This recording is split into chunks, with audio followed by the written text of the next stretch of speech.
है, पूरे वर्ल्ड को हमने ज्ञान दिया है। और किसने दिया है? हमारी सनातन संस्कृति ने दिया है। जिस टाइम पूरे वर्ल्ड में लोग अनपढ़ होते थे, एक अक्षर नहीं होता था।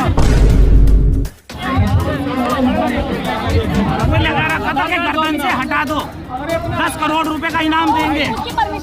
नहीं, उसका परमिशन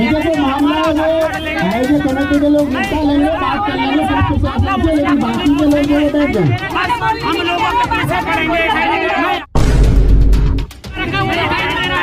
बैनर उतरवा दिए। हम सारे हिंदू बैठे मुसलमान लोग हम अपने धर्म की बात कर रहे हैं। हमारे धर्म के सामने 10 करोड़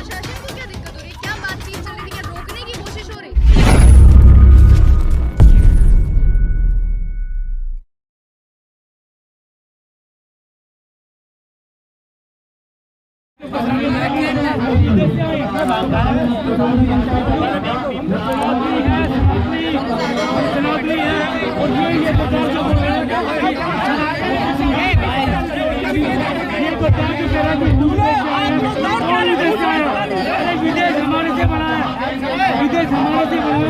सबसे पहला संस्कृति कहाँ पे पैदा हुई? भारत के अंदर हुई। भारत के अंदर थी। भारत ने 0 दिया, सब गिनती आई। हमने पूरे वर्ल्ड को ज्ञान दिया है। पूरे वर्ल्ड को हमने ज्ञान दिया है। और किसने दिया है? हमारी सनातन संस्कृति ने दिया है। जिस टाइम पूरे वर्ल्ड में लोग अनपढ़ होते थे, एक अक्षर नहीं होता था।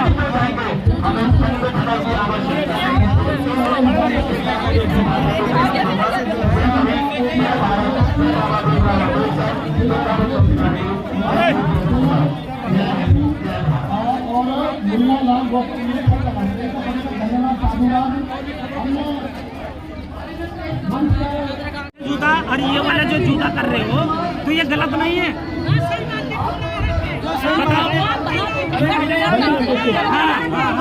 लगा रखा था कि गर्दन से हटा दो, 10 करोड़ रुपए का इनाम देंगे। उसकी परमिशन भी दे दी आपने? नहीं, उसका परमिशन लोग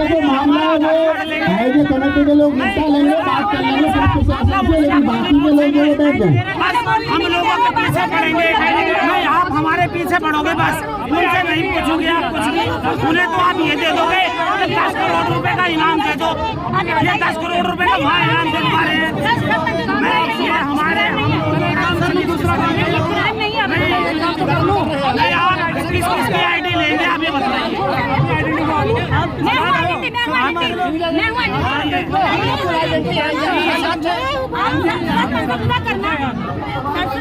जुदा करना क्या सही? 10 करोड़ रुपए का इनाम रख रहे हैं। बैनर लगा रखा हुआ है। बैनर उतरवा दिया एकदम से। दिखाई नहीं दे रहा है। बैनर 1 मिनट से पहले उतरवा दिया। साइड में मैं वो फोटो ही तो खींचने गया था। मैं एकदम से उसे उतार दिया। आप मानने वाली हमारा आईडी है। हमारी ये ना मेरी आईडी, सारी मेरी आईडी है। हम सब इनके हम सब एक मैंने देखिए, ये मैंने आपको विजिटिंग कार्ड दे दिया अपना। ये वाला हमारी आईडी है। अब ये हमें डिस्टर्ब करना है। उनकी नहीं पूछेंगे, नहीं उनका नहीं पूछेंगे। हमने बच्चों को आगे समझा दिया। आप नहीं पूछोगे कुछ नहीं। आप लोगों का पूछोगे नहीं। आप हमें बोले चला, आप हमारे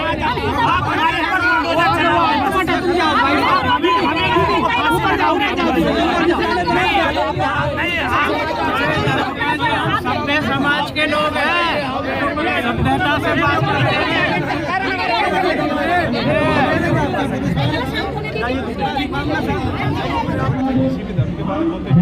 हमारा धर्म हिंदू है सर। हम सारे हिंदू बैठे मुसलमान लोग हैं। हम अपने धर्म की बात कर रहे हैं। हमारे धर्म में सामने 10 करोड़ रुपया लिख रहा है। हम न क्रिश्चियन है न मुस्लिम है, हम हिंदू हैं। मैं सर्टिफिकेट दिखाऊँ अपना, हिंदू हूँ। हम हिंदू हैं, अपनी समस्या बोल रहे हैं। हम अपने धर्म की बात कर रहे हैं। हम जिस धर्म को फॉलो कर रहे हैं तो उसमें अभी हम हमें मुझसे दिक्कत आ बात जाएगा। करने आए हैं, ये हमारा विषय नहीं है जो आप बात कर रही है, हमारा विषय है ही नहीं। अब ठीक है, किसी ने ऐसी बात कर हमारा वही नहीं नहीं आएगा है। तो वो तो देखिए वक्ता बोलता तो आप और मैं कोई भी तो वो वो तो ठीक है, आपने बात कह दी, आप बात आप सही ध्यान है, रखेंगे। कोई वो नहीं। हाँ वो तो मैंने पूरी तो ऐसा हमारा काम नहीं कानून के है। दायरे में काम करेंगे जो भी होगा जनाब हमारा। तो यहाँ भी यही हो रहा है, लेकिन हम रुकेंगे नहीं, अपनी बात रखेंगे। हम संविधान को मानने वाले लोग हैं और संविधान में विश्वास रख करके ही हमने ये परमिशन लिया और यहाँ पे कार्यक्रम कर रहे हैं। हमारे साथ में आए हुए एक भी व्यक्ति ऐसा नहीं है जो संविधान के खिलाफत करता हो, लेकिन इसी संसद के मार्ग पर कुछ लोग आकर के संविधान की प्रक्रिया चला देते हैं तो उनके खिलाफ इतनी कार्रवाई नहीं होती जितनी हमारे ऊपर शिकंजा कसा जाता है। तो ये हमारे साथ कहीं ना कहीं भेदभाव होता है, लेकिन वो अलग बात है कि हमारी जब तड़प है तो हमारे भाषण में भी आएगी, हमारे शब्दों में भी आएगी और दर्द दिखेगा भी। तो क्या हटाया जा रहा है आप लोगों को यहाँ जो आप धरना दे रहे हैं? देखिए, एक तरह से स्पीच को कह करके कोशिश की जा रही है, लेकिन हम अपना आंदोलन सफल करके जाएंगे, चाहे कितनी भी मुसीबतों से जूझना पड़े। हाँ, लेकिन आप लोग आए हैं आज पेरियार की जयंती मनाने आए हैं, एक अच्छा संदेश देने आए हैं और तब रुकावट होना, तब रोक के जाना। आपके लिए पेरियार के शब्द अच्छा संदेश हो सकते हैं, मेरे लिए हो सकते हैं, मानवतावादी लोगों के लिए हो सकते हैं, लेकिन मनुवाद उनसे थर थर कांपता है। उनकी चूल्हे हिला दी। अगर पेरियार का हम नाम भी लेते हैं तो वो कांप जाते हैं। अभी तो पेरियार के 15 सवालों को यहाँ दोहराया जाएगा, तब इनका क्या होगा। और ये इसी मंच से हम पेरियार की जयंती मना रहे हैं, पेरियार वहाँ है, हमें पेरियार की बात बोलनी पड़ेगी और हमने पेरियार की जयंती का उसमें उल्लेख किया है परमिशन में कि हम पेरियार की जयंती मनाएंगे। तो पेरियार की जयंती का मतलब है कि पेरियार के विचारों को भी बोलेंगे, पेरियार ने जो कहा वो बात बोलेंगे। तो पेरियार ने जो बात कही है वो तो बोलनी पड़ेगी, तभी तो पेरियार की जन्म जयंती होगी। ये तो है नहीं कि पेरियार के अपोजिट हम कुछ बोल सकते हैं और फिर जयंती बन जाएगी, तो वो तो यहाँ पे बोला ही जाएगा। लेकिन प्रशासन को अगर लगता है कि हम किसी की खिलाफत करने आए हैं तो ऐसा नहीं है। हमारे लिए सरकार कोई भी आए, कोई भी जाए, हम हमारे दर्द से छुटकारा पाना चाहते हैं। हमें किसी सरकार से कोई नफरत नहीं, कोई मोहब्बत नहीं, हमें सिर्फ अपने देश के उन गरीब नागरिकों से मोहब्बत है। उनके दर्द से दर्द है जो अभी तक उस व्यवस्था में सताए गए हैं और पेरियार ने उस व्यवस्था का कड़ा विरोध किया था।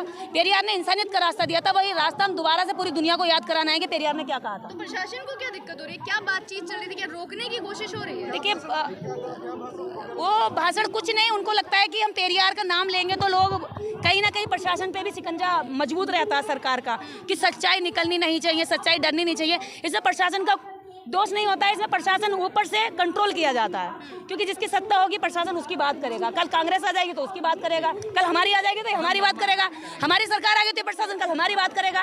तो प्रशासन सरकार का होता है, तो प्रशासन अपना काम कर रहा है, हम अपना काम कर रहे हैं। हम प्रशासन से टकराने नहीं आए, सीधी सीधी बात है। बिल्कुल जारी रहेगा, शाम 6 बजे तक की परमिशन है, शाम 6 बजे तक ये कार्यक्रम जारी रहेगा और ऐसे कार्यक्रम हम जब तक करते रहेंगे जब तक के समाज पेरियार और बाबा साहब के विचारों को जानकर मानवतावादी समाज नहीं बना लेता है। अभी भी जारी रखेंगे? बिल्कुल जारी रहेगा, शाम 6 बजे तक जारी रहेगा। सब लोग यही रहने बिल्कुल यही रहने वाले हैं, 6 बजे तक रहेंगे। रोटी बांध के लाएं, अपना खाना बांध के लाएं, अचार बांध के लाएं, सब्जी बांध के लाएं, यहीं बैठेंगे, यहीं खाएंगे, शाम तक रहेंगे।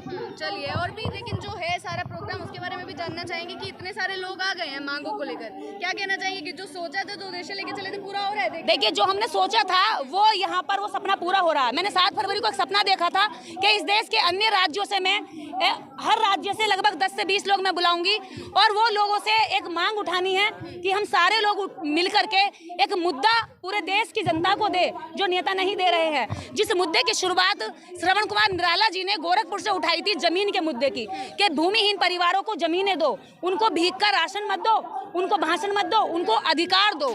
उनको जब हक मिलेगा, हकूक मिलेगा तो वो उसमें अपने कमाकर खाएंगे और स्वाभिमान के साथ खाएंगे। और एस के निराला जी मेरे साथ में हैं, हम सब लोगों ने ये मेहनत करी और आज ये आंदोलन सफल हो रहा है। मुझे तो देख के खुशी हो रही है कि पूरा जंतर मंतर भर रहा है, यहाँ पर हल्ला बोल रैली हो गई और जैसा मैंने सोचा था उस उम्मीद से भी ज्यादा लोग आए हैं।